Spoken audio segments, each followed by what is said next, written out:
Hey, what's going on? How's everybody doing today? Good? Good. So, you know what you should do? You should just hit that little subscribe button right over there and the notification bell. You should do that. You should. Absolutely. Then you can follow me all season and watch all this crazy jungle I'm building right behind you. You'll see in a second into a huge ass jungly garden. It's going to be awesome.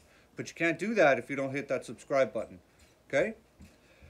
Today we are going to be planting broccoli and cauliflower. They're they're all part of the Brassica family. So you've got kale, Brussels sprouts, cauliflower, broccoli, turnip, mustard greens. They all essentially came from mustard greens and horseradish and stuff many years ago, right? They just kind of off-branched and off-branched and off-branched. Things like broccoli and cauliflower, they really are a cool weather plant. They don't like the heat. They will bolt and flower, and then it's a waste. 2 summers ago, I tried to grow cauliflower right through the entire summer. You know what I ended up with? I got a plant with a bunch of green leaves and not even a single flower in the center. I grew it right through the summer. So we're not doing that. What we're going to do is, it's April 3rd or 4th today, 2023. My garden's getting planted out May 2-4 weekend.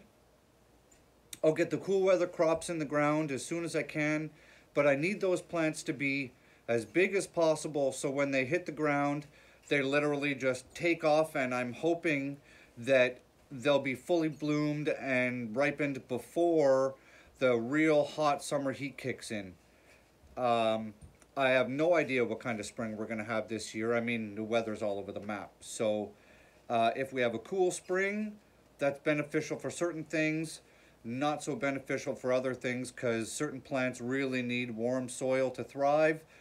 So it's going to be a take it or leave it, hit or miss kind of situation. But we're planning ahead. I have, give or take, 45, 50 days till these plants are going in the ground.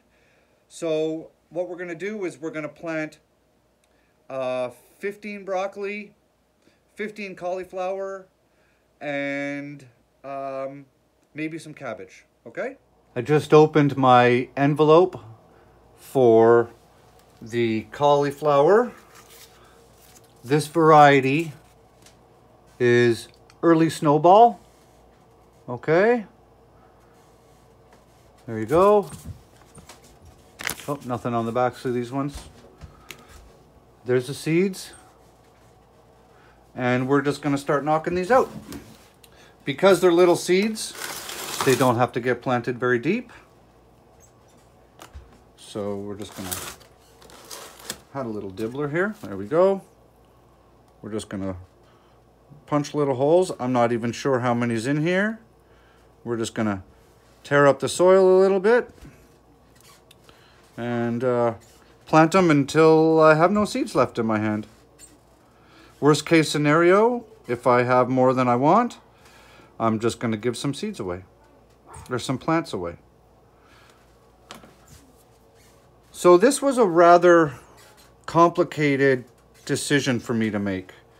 How many broccoli and cauliflower I'm going to plant, because the plants tend to take up a fair amount of room, and they all generally ripen at the same time. And how many heads of cauliflower are you really going to eat at one time, right? Same as broccoli. So what I've decided I'm going to do is the cauliflower that I don't eat, I'm going to pickle, and kind of like the pickles, the cauliflower that you get in like the sweet mix pickles. We're going to do something similar to that. That way they have a long-term storage option for them, and I don't really have to worry too much about, you know, what am I going to do with 15 heads of cauliflower all at one time.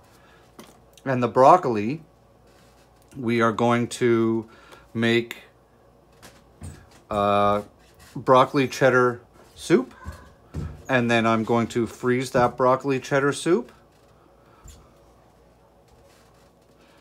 If you guys have watched, we'll put an extra one in here and an extra one in there. There we go. So we have 3 rows of cauliflower. If you guys have been following my channel, you may have seen when I made the potato leek soup in the fall. We're gonna do sort of something similar here. With the broccoli, we're gonna do broccoli cheddar. And then freeze it in large Ziploc bags. And then I'll have homemade meals ready to feed the family when we're in the mood for some soup. That's pretty much the plan for that. All right, so there's our cauliflower.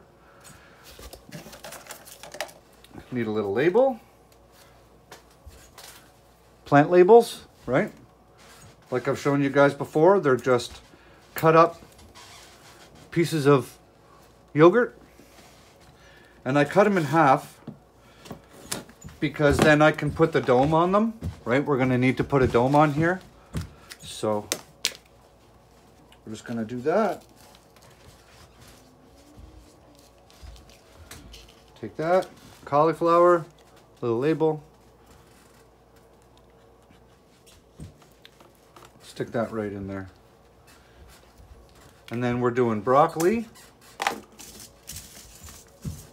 This strain is DeCicco? Not sure. And we're gonna do another 15 of those. There's 5 in a cell, right? So just gonna knock these out. And then after this, I'm probably gonna plant about 150 tomato plants. Some are gonna be given away. I might sell some. But I'm only also going to plant the strongest, healthiest plants, right? So I'm going to thin some aren't gonna grow, however it works. We're gonna do lots of aromas. I bought some new varieties for this year. I figure at the garden, we're probably gonna have somewhere around 75, 80 tomato plants, give or take, so. All right, so if you notice, the broccoli seeds look almost identical to the cauliflower seeds, right? So same thing, we're just gonna drop one in every hole. Remember with these little seeds, they don't need to be deep in the ground, right? The smaller the seed, the shallower you're gonna wanna plant it. So just kind of make a little divot in the soil, drop these little suckers in.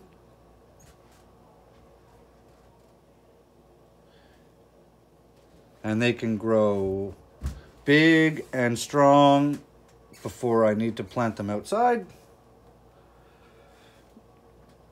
Because if I miss the mark and I don't get these growing and big enough by the time planting season starts, this whole process was just a waste of time because I won't be able to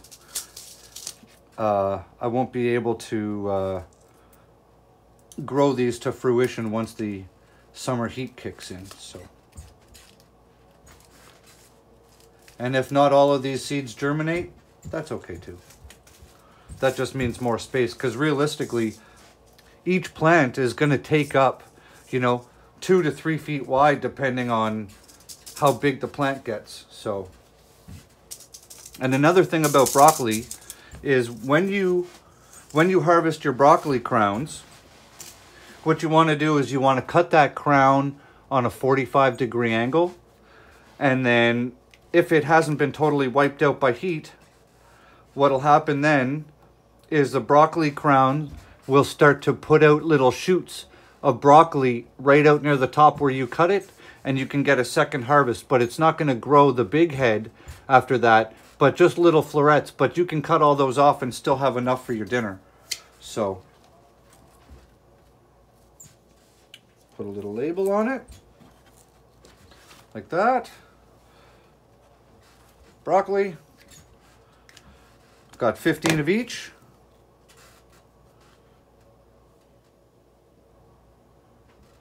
One more thing knocked off the list. Trying to figure out how many cabbages I'm going to grow. Because I've got the space in this tray for more plants, and I think I might be planting some cabbage in here, so. All right, there's that. We got our super duper fancy seedling waterer.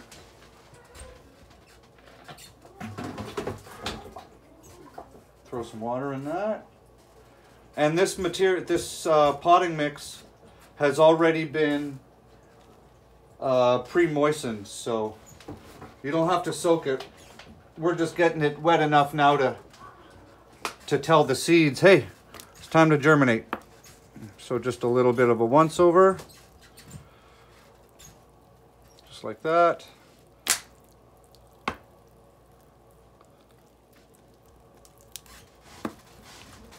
And this is going to dry out under the heat lamp anyways.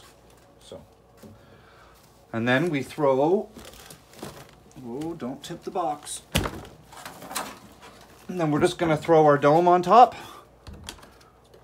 And this is going to keep the heat in, keep the moisture in, and it'll give me time to figure out what we're doing in the rest of the trays. So, all right, guys. Hope you're learning a little bit here.